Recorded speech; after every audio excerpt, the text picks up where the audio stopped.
There is a specific kind of anxiety that wakes up on a Sunday evening.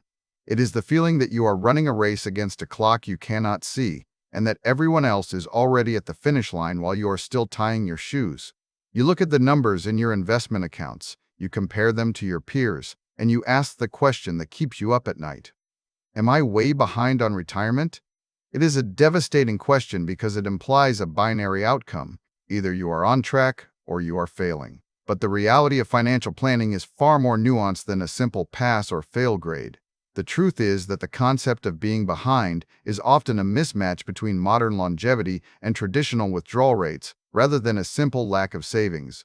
To understand this, we first need to redefine what your wealth actually is. Most people calculate their net worth by looking at their bank accounts and their investment portfolios. They see a number, and they judge their future based on that snapshot. But this view ignores a massive asset class that you likely possess in abundance. That asset is human capital. Human capital is the market value of your future labor income. If you are 30 years old and earning a steady wage, you are effectively holding a bond that pays you every paycheck for the next 30 or 40 years. This means your total wealth is not just the money you have saved, but the money you will earn. When you feel behind, you are often comparing your current financial assets to a standard that assumes you have no future income. This is a fundamental error in calculation. Consider the analogy of a house. If you own a home with a large mortgage, you might feel poor because your liquid cash is low. But the house itself has equity. In retirement planning, your future earnings are that equity. If you are young or in the middle of your career, your human capital is your strongest asset. The anxiety of being behind often comes from focusing only on the financial assets while ignoring the human capital that can be deployed to bridge the gap. This changes the entire conversation from one of panic to one of strategy. You are not starting from zero. You are starting from a position where you have a tool to build wealth over time. Now consider the psychology of your spending. There is a concept called habit formation that plays a huge role in how we perceive our financial health. As your income grows, your spending habits tend to expand to match it. This is not a failure of willpower, it is a biological adaptation. You become accustomed to a certain standard of living. When you look at retirement, you are not just looking at a number, you are looking at a lifestyle you expect to maintain. If you feel behind, it is often because your consumption habits are rigid. You assume you must maintain your current income level to be happy in retirement, but this rigidity is where the danger lies. It creates a false deficit.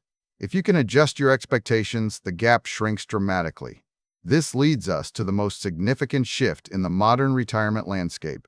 The traditional model assumes you stop working at 65. This was a reasonable benchmark for the mid-20th century, but it does not fit the 21st century. Demographic shifts indicate that extended working years are becoming a rational response to longevity risks. People are living longer. If you plan to live to 90, but you stop working at 65, you have to stretch your savings over 25 years.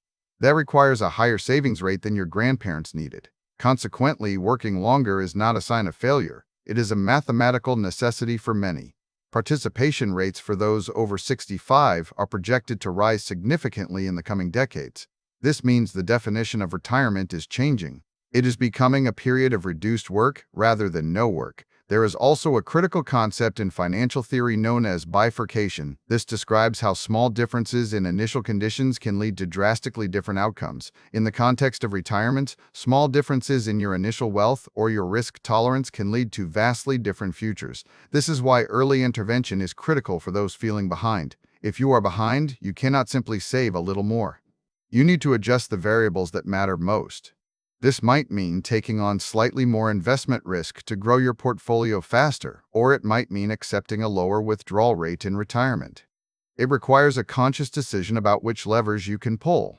You cannot pull all of them at once. You have to choose between saving more, working longer, or spending less. This is where the market is shifting to help you. There is a growing recognition that the non-millionaire demographic needs solutions. Specialized financial technology solutions are emerging that focus on serving this specific group. This suggests that being behind is a solvable structural issue rather than an insurmountable personal deficit. You do not need to be a millionaire to retire. You need a plan that aligns your assets with your longevity. The anxiety you feel is real, but it is often based on outdated data. The millennial anxiety of feeling behind compared to peers often obscures the fact that starting later than ideal is still mathematically viable. You can catch up through aggressive contributions and extended working years, provided you understand the trade-offs. So, what does this mean for you today? It means you need to stop asking if you are behind and start asking how you are positioned. Look at your human capital, acknowledge the value of your future earnings, examine your spending habits, and see where you can find flexibility. Consider if you are willing to work longer to reduce the burden on your savings. These are not failures, they are adjustments to a new reality. The goal is not to match a historical norm that no longer exists. The goal is to build a financial structure that supports you through the years you will actually live. Thanks for watching all the way to the end. I am a one-person team working hard to make each video better than the last. Subscribe if you found value. It is the best way to show support. Drop a comment with your biggest takeaway. See you in the next video.